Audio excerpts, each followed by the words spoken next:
So hello, good evening everyone. Today in this video, we're gonna cover about this very important topic that is Operation Sindoor. So I hope that you are all aware about this operation. आज इस video के माध्यम से हम समझेंगे कि ये जो ऑपरेशन है वो क्यों इम्पोर्टेंट है इंडियन व्यू पॉइंट से और इसके ऑपरेशन के बाद जो है इंडिया का क्या पोजीशन है into the global world. Second, मैं आपको बता दूं कि आज जब मैं इस वीडियो को रिकॉर्ड कर रही हूं तो I am not feeling very good, but again this is a very important topic, so that is why I am covering this video. So through this video will gonna cover अब what are the major locations जहां पे हमने attack किया है and why this is very important for us. तो without wasting any time let just start it. तो first very important thing why this operation is being named as operation Sindoor. तो as we all know that this operation is the very significant military campaign जो कि launch किया है Indian arm forces ने on 6 मई 2025, जिसमें हमने टारगेट किया है मेजर टेररिस्ट इंफ्रास्ट्रक्चर को मेनली पाकिस्तान में, और जो so called Pakistan administered Kashmir है जिसको हम पाकिस्तान ऑक्यूपाइड कश्मीर भी बोलते हैं, वहां पर हमने इसको अंजाम दिया है। अब ये जो ऑपरेशन है हम सभी को पता है कि एक रिस्पांस है उस अटैक का जो अप्रैल 22 को हुआ था पहलगाम में, जहां पर 26 हिंदू टूरिस्ट को बहुत ही हीनियस तरीके से उनको मारा गया था, उनकी हत्या की गई थी इंडियन एडमिनिस्ट्रेड कश्मीर वाले रीजन में। तो ये जो हीनियस क्राइम है ये किया गया था एक पाकिस्तान बेस्ड जो इस्लामिस्ट मिलिटेंट ग्रुप है, उसका ही जो ग्रुप है लश्कर ए तायबा, उसका एक ऑफशूट ब्रांच है दैट इज रेजिस्टेंट फ्रंट, इनके थ्रू इस ऑपरेशन को अंजाम दिया गया था। और ऑपरेशन सिंदूर हमने उन्हीं लोगों को, स्पेशली इसमें मेल्स को टारगेट किया गया था, तो उनके जो फीमेल हैं, जो रिमेनिंग फीमेल है जिनको छोड़ दिया गया था, उन्हीं को याद करके इस ऑपरेशन का जो नाम है वो ऑपरेशन सिंदूर रखा गया है। सेकेंडली हम देख लेते हैं कि what are the major locations जहाँ पे हमने इन्हीं के घर में घुस करके इनको मारा है, इन शॉर्ट इन्हीं के भाषा में इनको जवाब दिया है। तो सबसे पहले the major location is Muzaffarabad. तो this is the region captured by this Pakistan, है ना, पीओके वाला रीजन है ये। तो फर्स्ट पॉइंट है मुजफ्फराबाद जो अगेन पाकिस्तान ऑक्यूपाइड कश्मीर का ही कैपिटल है। Second major point is Kotli and this is the third major point Bahawalpur. तो यहाँ पर these are the three major strategic points जहाँ पे हमने बम गिराए गिराए हैं, इनको घर में घुस के मारा है। सेकेंडली अब हम देख लेते हैं कि ये जो हालत है हमने इनकी की है ना, और भी बहुत ज्यादा तस्वीरें हैं जो मैं यहाँ पे पुट नहीं कर पाई हूँ, है ना, because of this copyright issue. अब सेकंड हम देखते हैं कि डिटेल्स कुछ हम समझ लेते हैं कि क्या है इस ऑपरेशन के, है ना, क्यों हमने किया। तो सबसे पहले तो हमारा मेजर जो टारगेट है वो ये है कि डिसमेंटल करना है टेररिस्ट इंफ्रास्ट्रक्चर को, जड़ से उखाड़ के फेंकना है। जितने भी टेररिस्ट ऑर्गेनाइजेशन हैं जैसे कि लश्कर ए तायबा, जैश ए मोहम्मद, है ना, इनके जो सरगना पाकिस्तान में बैठे रहते हैं जो इन अटैक्स को अंजाम भी देते हैं, जैसे कि पहलगाम अटैक, इससे पहले भी बहुत सारे अटैक्स, उड़ी हमले हुए थे, है ना।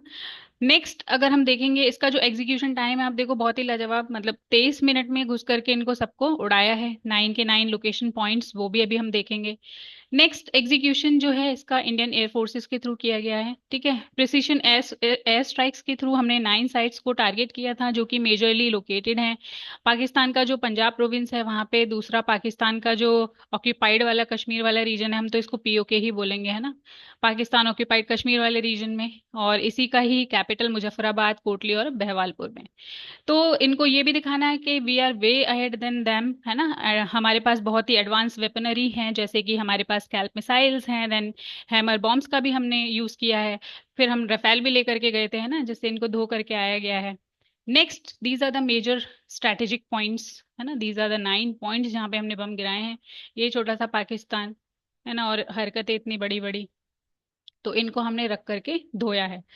कैजुअलिटीज की बात कर लेते हैं कि कितने कैजुअलिटीज हुए हैं। तो देखो इंडिया बोल रहा है कि हमने बस मिलिटेंट्स को मारा है, 70 मिलिटेंट्स मरे हैं इसमें, और 60 जो है घायल हुए हैं। पाकिस्तान एज यूजुअल इनकी आदत है रोने गाने की, तो बोल रहे हैं कि 9 सिविलियन डेथ्स हुई हैं जिसमें एक बच्चा भी है और 38 इंजर्ड हुए हैं। और इनका कहना है कि इन्होंने हमारे 5 इंडियन फाइटर जेट्स को भी मार गिराया है जिसमें एक ड्रोन भी था, और ये बोल रहे हैं कि एक जो जेट है गायब भी हुआ है ना। इंडिया एक्नॉलेज कर रही है कि हमारे पास एक जेट गायब हुआ है जिसमें एक पायलट इंजर हुआ है। हम यानी कि अच्छी बात यह है कि हमारे किसी पायलट को कोई नुकसान नहीं पहुंचा है ज्यादा, है ना, सभी के सभी सक्सेसफुली इसको कंप्लीट करके आए हैं। दूसरा हमारा स्टैंड है कि देखिए भाई सीधी बात है कि आप जब टेररिस्ट को पालोगे तो हम तो उनको मारेंगे, है ना, तो आप पालोगे नहीं तो हम मारेंगे नहीं। तो इन्होंने हमारा फोकस रखा है कि हमने टेररिस्ट इंफ्रास्ट्रक्चर को मारा है, no Pakistani military site was targeted in this, तो हमने उनको रखा है सुरक्षित।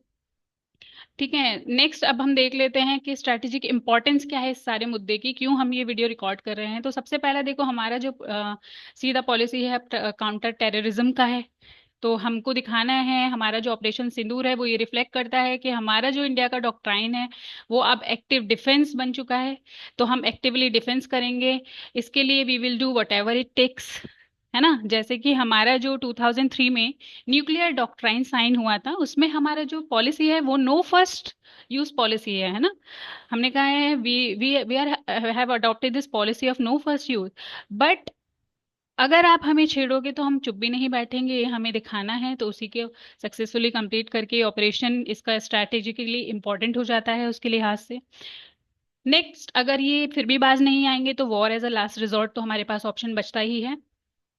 इंडिया की अगर आप देखोगे तो एवोल्यूशन हुआ है मिलिट्री डॉक्ट्राइन में, मतलब जैसे कि हमने देखा कि नो फर्स्ट यूज का पॉलिसी है, बट अभी हम एक्टिव डिफेंस पे आ गए हैं, फ्रंट पे आकर खेलते हैं, घर में घुसकर मारते हैं, है ना। तो डिफेंसिव पोस्चर है हमारे हमारी, फिर we are as I said way are in them, बहुत ज्यादा कैपेबल हैं उनसे। हमारे पास हाईटेक एसेट्स भी हैं, जैसे वी हैव राफेल जेट्स हैं हमारे पास, गाइडेड म्यूनिशंस हैं, then we have I would say strategic satellite intelligence ना, तो वे अहेड देन देम।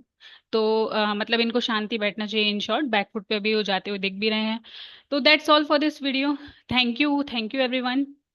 और I would request you all that please do participate in all the mock drills which are conducted by the government. Also, please stay safe and stay calm. है ना, thank you very much.